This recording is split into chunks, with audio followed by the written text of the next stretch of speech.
नमस्कार, मी लतिका। आज मी तुम्हाला झटपट अशी चटणी बनवून दाखवणार आहे। त्यासाठी साहित्य घेतले बघा, एकदम थोडंसं खोबरं घेतलेलं आहे, जे अर्ध्या वाटीचा अर्धा भाग असतो की नाही त्याच्यापेक्षा कमी असं पातळ तुकडे करून बघा खोबरं घेतलेलं आहे, ते पण भाजून घेतलेलं आहे। एक गड्डी लसूण घेतलेला आहे, देशी लसूण आहे, एकदम बारीक असा आहे, तो घेतलेला आहे। थोडासा कमी जास्त तुम्ही केला तरी पण चालू शकते। आणि ह्या चटणीला ना लसूण जरी नाही टाकला तरी पण चालेल।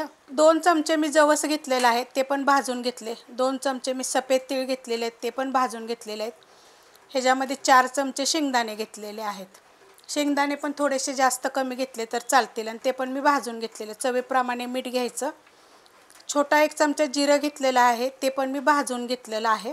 आणि 2 चमचे बारीक आकाराचे मिरची पावडर घेतली। कलरवाली पण आहे, तिखटवाली पण आहे। ह्याच्या जागी तुम्ही जर मिरची जरी सुकी घेतली तरी चालेल, पण भाजून घ्यायची बरं का।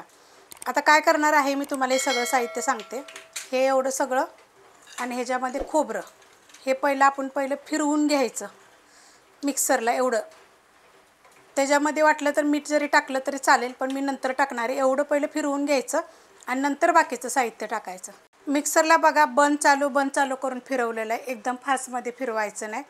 अशा पद्धतीत दरदर करून घेतलेलं आहे। त्यात टाकायचं आपल्याला चवीप्रमाणे मीठ, ह्याच्यामध्ये मिरची पावडर आणि त्याच्यामध्ये टाकणारे हा लसूण सुद्धा हलकासा मी भाजून घेतलेला आहे, त्यामुळे तुम्हाला तसा दिसतोय। कारण ही कमीत कमी 8 ते 10 दिवस चटणी राहिला। तर ह्याला पण काय करायचं, 2च वेळा फिरवायचं, बंद चालू करून। फिरवून घेतलेलं आहे बघा आणि फिरवले कसं बंद चालू करून फिरवलं गेलेलं आहे।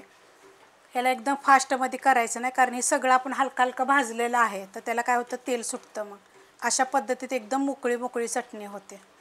आणि आता ह्या पावसाळ्याच्या दिवसात ही खाल्लेली पण चांगली असते। तर अशा पद्धतीनं तुम्ही चटणी जरूर करून बघा। रेसिपी आवडली तर लाईक करा, सबस्क्राईब करा, कमेंट करा आणि शेअर बी करा।